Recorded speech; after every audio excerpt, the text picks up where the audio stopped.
Hello students, आप सभी का स्वागत है आपके अपने YouTube channel success with MBS classes में।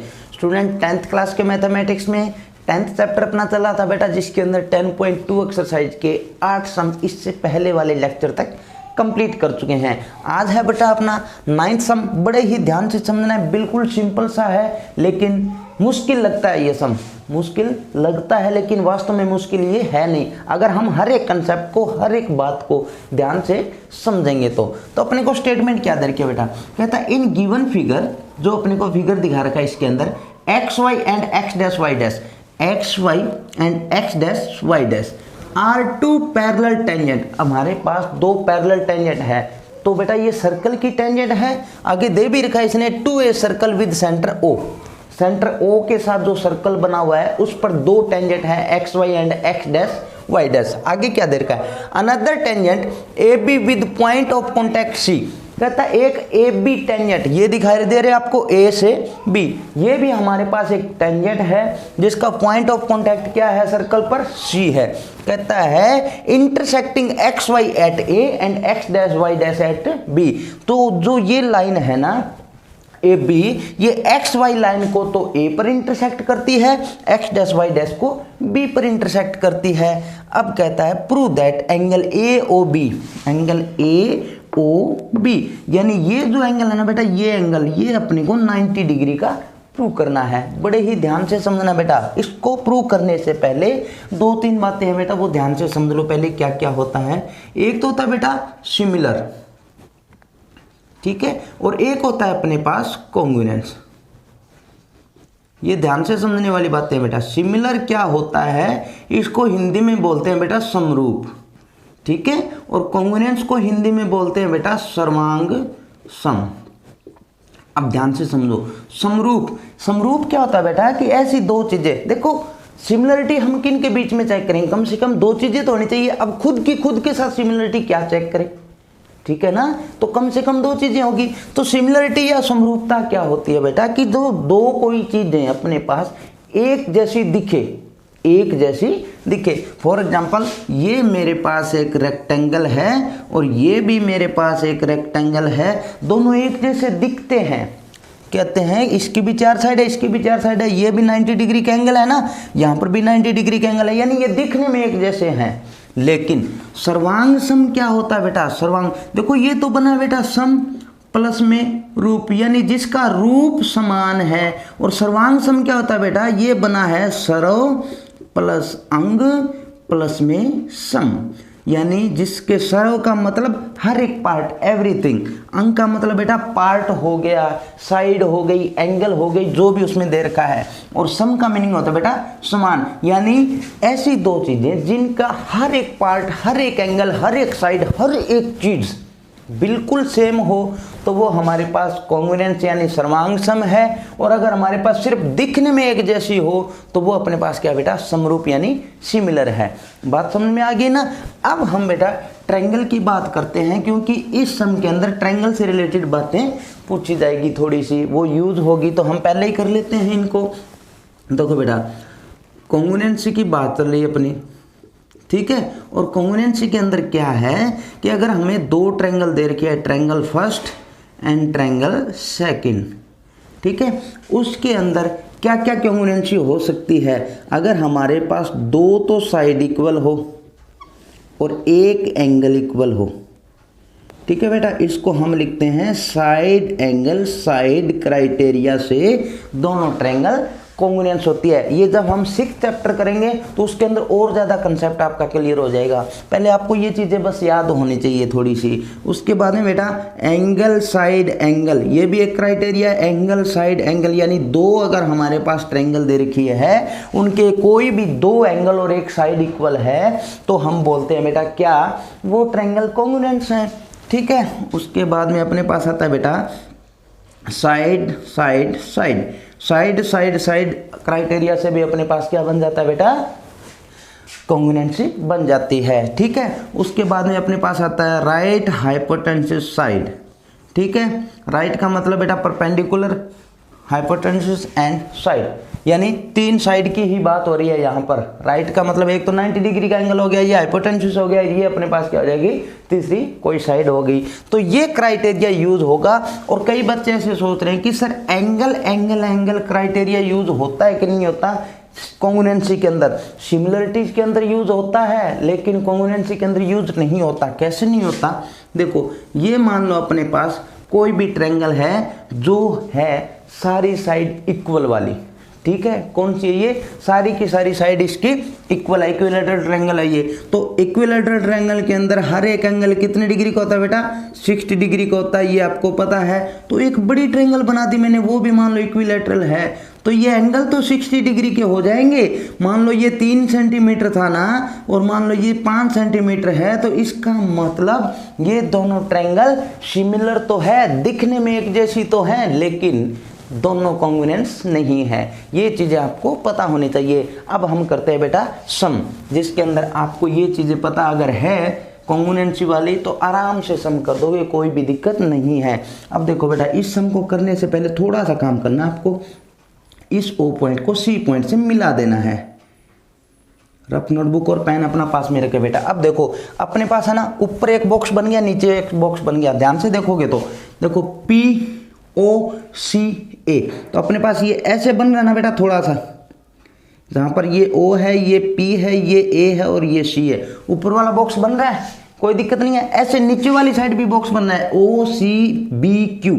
जैसे मैं इसको अगर ऐसे मिला दूँ तो अपने पास ये B है और ये Q है ना। और इसको अगर मैं रब कर दूं तो मेरे पास एक क्वाड्रिलेटरल बन रहा है, बन रहा है क्वाड्रिलेटरल। और क्वाड्रिलेटरल के चार एंगल का सम कितना होता है बेटा, 360। ये भी आपको पता होना चाहिए, बिल्कुल सिंपल है। तो अब मैं क्या करता हूँ बेटा, मेरे पास ऊपर वाले बॉक्स के अंदर जैसे ये था, इस बॉक्स के अंदर इसको जैसे मैंने मिलाया तो मेरे पास दो ट्रायंगल बन गई। एक तो बन गई बेटा कौन सी, OPA, और एक बन गई OCA।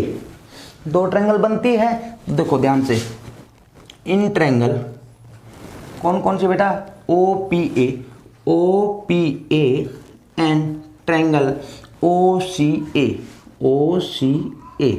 देखो अपने पास क्या क्या चीजें बेटा, O से P ये सर्कल है, तो सर्कल का रेडियस बनता है ना, सर्कल का क्या बनता है बेटा, radius.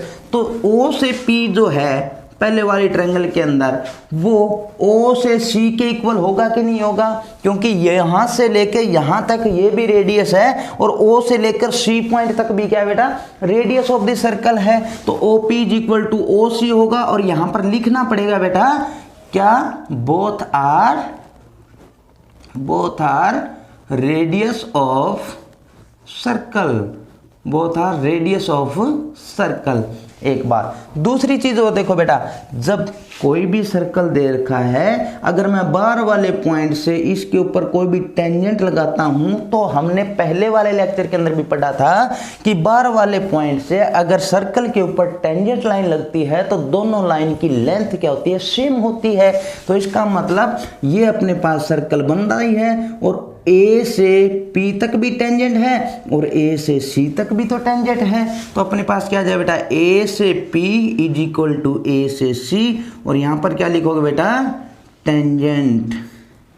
Tangents of circle. Circle की ये क्या बनती है बेटा, टेंजेंट बनती है, कोई दिक्कत नहीं है जी, बहुत बढ़िया। उसके बाद में बेटा दो ट्रायंगल की बात हो रही थी, उसके अंदर ये देखो O से A जो लाइन है, ये ऊपर वाली ट्रायंगल के लिए भी है, नीचे वाली ट्रायंगल के लिए भी है, तो दोनों के दोनों सेम होगी।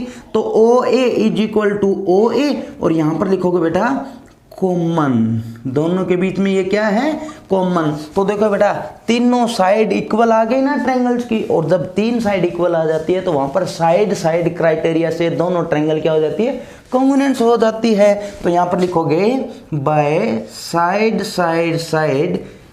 Both triangles are congruence. दोनों की दोनों क्या हो जाएगी बेटा, कॉन्ग्रुएंस हो जाएगी। ऊपर वाली बात समझ में आ गई ना, सिमिलरिटी। अब बेटा देखो नीचे वाली साइड में भी तो ये ऐसे ही बन रहा है ना, ठीक है। तो ये चीज और ये चीज दोनों को कॉन्ग्रुएंस प्रूव कर देंगे। तो यहाँ पर ये प्रूव करके दिखाने की कोई जरूरत नहीं है आपको कि दूसरी साइड में भी ये कॉन्ग्रुएंसी बनती है। आप सिमिलर लिख सकते हो, यहाँ पर लिख सकते हो बेटा क्या, सिमिलरली कौन कौन सी triangle, O C B triangle and दूसरी कौन सी बेटा, ओ क्यू बी, दोनों की दोनों ट्रायंगल क्या होगी बेटा, कॉन्ग्रुएंस होगी। अब मैंने आपको थोड़ी देर पहले ये बताया था कि जब कॉन्ग्रुएंस होती है तो कॉन्ग्रुएंसी के अंदर क्या होता है बेटा, हर एक पार्ट इक्वल होता है, हर एक एंगल इक्वल होता है, हर एक साइड इक्वल होती है, ये तो बताया था। इसका मतलब अगर ये दोनों ट्रायंगल कॉन्ग्रुएंस हैं तो ये साइड और ये साइड इक्वल है, ये साइड और ये साइड इक्वल है, ये साइड भी इक्वल है, और ये एंगल और ये एंगल भी अपने पास इक्वल है। तो यहां पर मैं लिख सकता हूं PAO, ऊपर वाले के हिसाब से, ऊपर वाली इस साइड के हिसाब से देखो बेटा, angle PAO equal to angle PAO और एंगल दूसरा CAO, एंगल CAO, दोनों के दोनों इक्वल होंगे। देखो बेटा ये एंगल और ये एंगल की इक्वल की बात हो रही ना, आप यहां पर नाम दे सकते हो, 1 नंबर एंगल और ये 2 नंबर हो गया, ठीक है। तो एंगल 1 और एंगल 2 इक्वल होंगे, कैसे होंगे, कॉन्ग्रुएंसी से, by CPCT, corresponding part of congruent triangle always same. पढ़ा है आपने, नहीं पढ़ा तो अभी ध्यान में रख लो, लिख लो नोटबुक में, CPCT, congruence part of congruent triangle are same, sorry corresponding part of congruence triangle are same, ठीक है। कोरस्पॉन्डिंग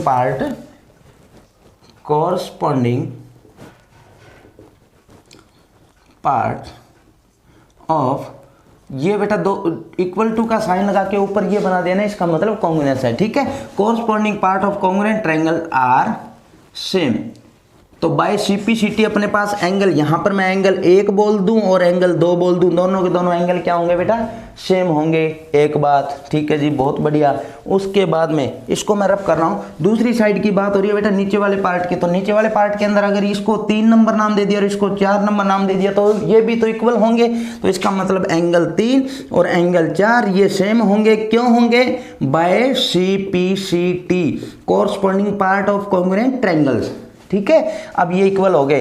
अब थोड़ा सा ध्यान से समझो, जैसे मैंने ये सारा का सारा बनाया था, आपने ये देखा था कि ये अपने पास एक क्वाड्रिलेटरल बनता है, क्वाड्रिलेटरल के चारों एंगल का सम कितना होता है बेटा, कितना होता है, 360 होता है ना। बस ये चीजें आपको यहाँ पर ध्यान रखनी है। तो अपने पास ये पार्ट, इतना पार्ट बच गया, ठीक है बेटा। अब देखो कि हमने ये देखा कि जैसे ये बना हुआ था ऐसे, तो ये एंगल अपने पास 90 डिग्री का है, ये एंगल भी 90 डिग्री का है। कैसे पता चला ये एंगल 90 डिग्री का है, कैसे पता चला, क्योंकि ये टेंजेंट लाइन है और टेंजेंट लाइन के साथ रेडियस हमेशा 90 डिग्री का एंगल बनाता है। ऐसे ऊपर वाली साइड भी कितने डिग्री का है, 90 डिग्री का। इसका मतलब ये और ये 90 का हो गया, तो ये और ये दोनों 90 के, तो इन दोनों एंगल का सम, जब इन दोनों का 180 हो गया तो इन दोनों का भी तो 180 होगा ना। अब ये नहीं पता कि ये दोनों सेम है कि अलग अलग है, ठीक है। तो 180 प्लस 180 कितना हो जाए बेटा अपने पास, 360, यही तो बात है ना। इसका मतलब एंगल A पूरा और एंगल B पूरा, दोनों के दोनों कितने डिग्री के हैं बेटा, मिला के 180 डिग्री के हैं। तो angle A plus angle B is equal to 180 degree, ठीक है बेटा, कोई दिक्कत नहीं। एंगल A है उसको क्या लिख सकते हैं बेटा, 1 और 2 मिला के अपने पास एंगल A बना है ना पूरा।